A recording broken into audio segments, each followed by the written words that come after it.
Well, everybody has their own set of triggers when it comes to being frustrated or perhaps even angry. These feelings of anger bubble to the surface when we negatively interpret and react to certain situations. It might be when we're threatened or attacked, frustrated, or when we're feeling powerless. Or it might happen when we're being treated unfairly or being disrespected. But all the situations that frustrate us don't give us justification to break the law.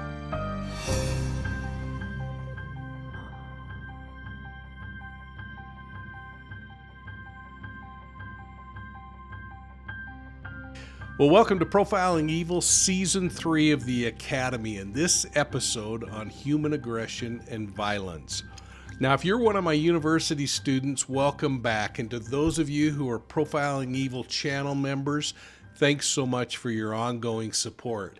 And for those of you that are new to the channel, please take a minute.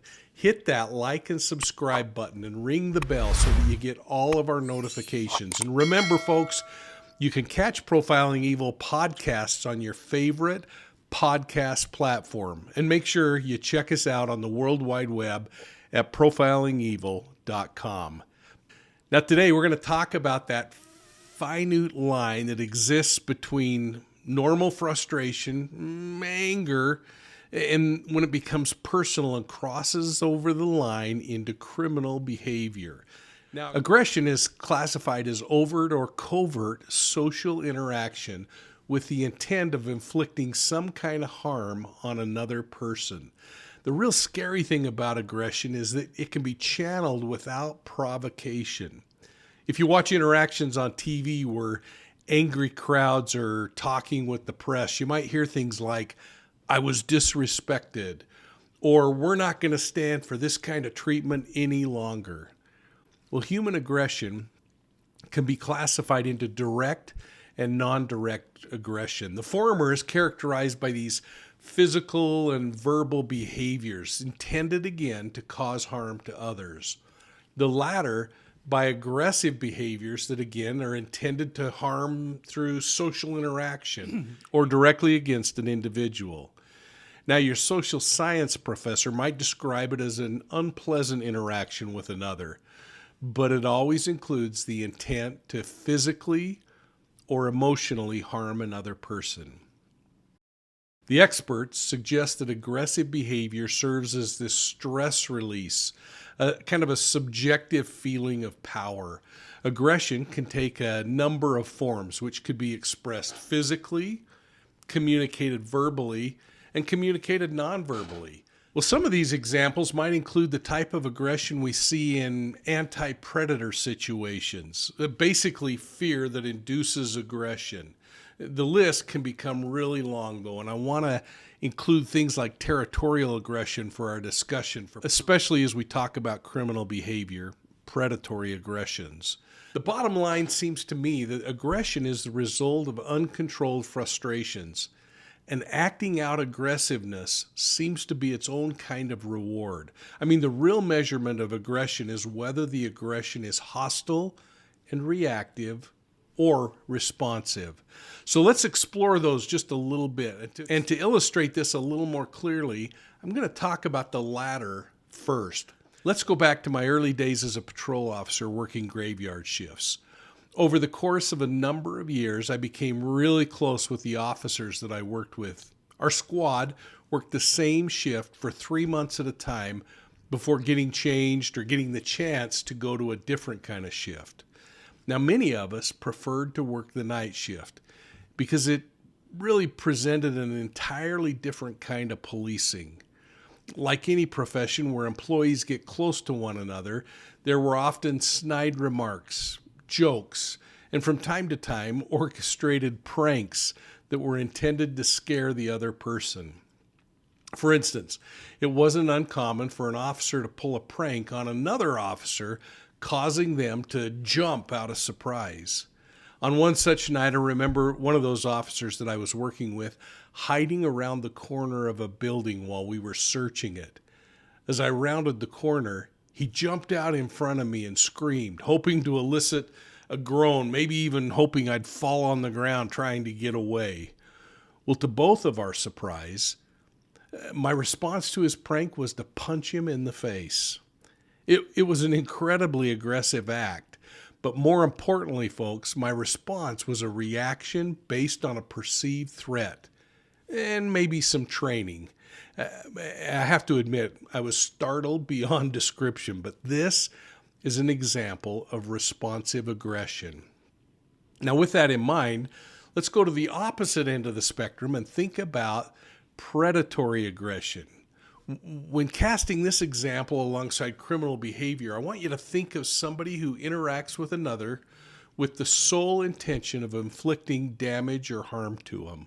It can be either emotional or physical harm, and an example of this hostile aggression would be a person who punches someone that insulted them just because it made them mad.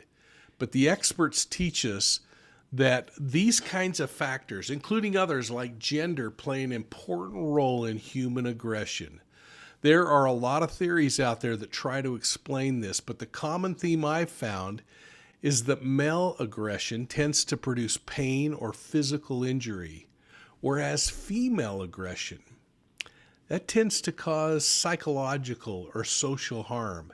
And I'd really be interested in your thoughts on this particular comment, folks. I hope you'll take a moment, especially as we think about this idea of men going to a fist, women attacking emotionally.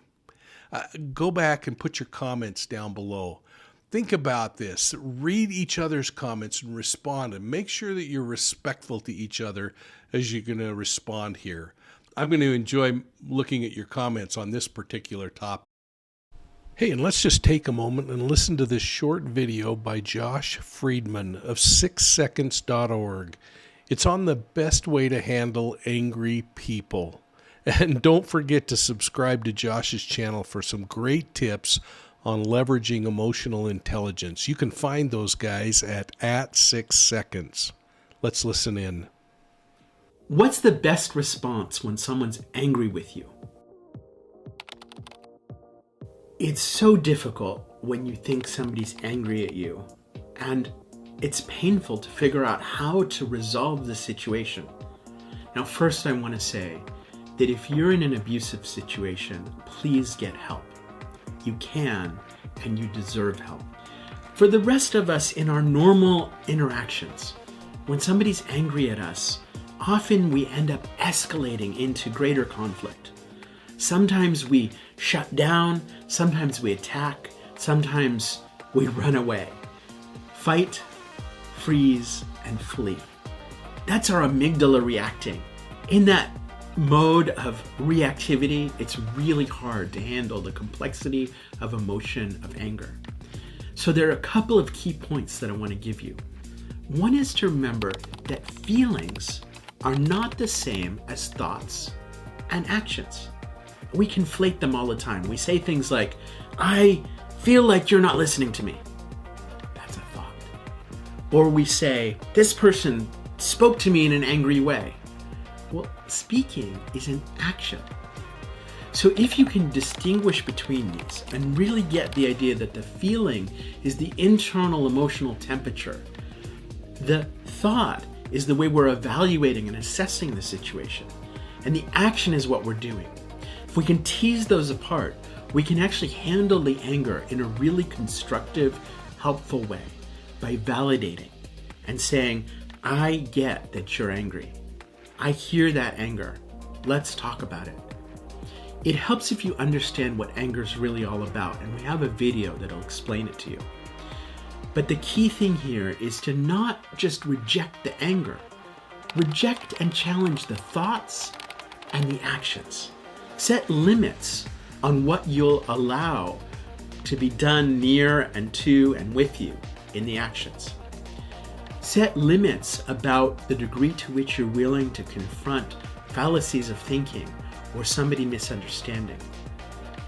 But don't confront the anger as a threat. Confront the anger as a message. Somebody's struggling with something. They're feeling angry because there's something in their way. And if you can get on the same side as them and help them say, yeah, that sounds hard. There's something challenging going on here. Can I help you find a way through it? You're going to solve this problem with anger, and you're going to become allies. You're going to move closer together with this person because you're going to be in support of addressing the underlying challenge that anger is talking about. I think it's really interesting to point out that these differences transfer in some ways over to sports. In examination of men's and women's sports, there appears to be an equal level of this need to win attitude. But there too, women seem less likely to engage in hostility, while men have a higher propensity for assault. Now, most men would argue that this is because men average about 20 times higher levels of testosterone than women. I suspect that's probably a real accurate understanding of why that happens. But statistically, in situations involving domestic violence, men are usually the predator. Now, recent studies are indicating that there's an increasing number of women that are being arrested in domestic violence cases, but men generally are the predator.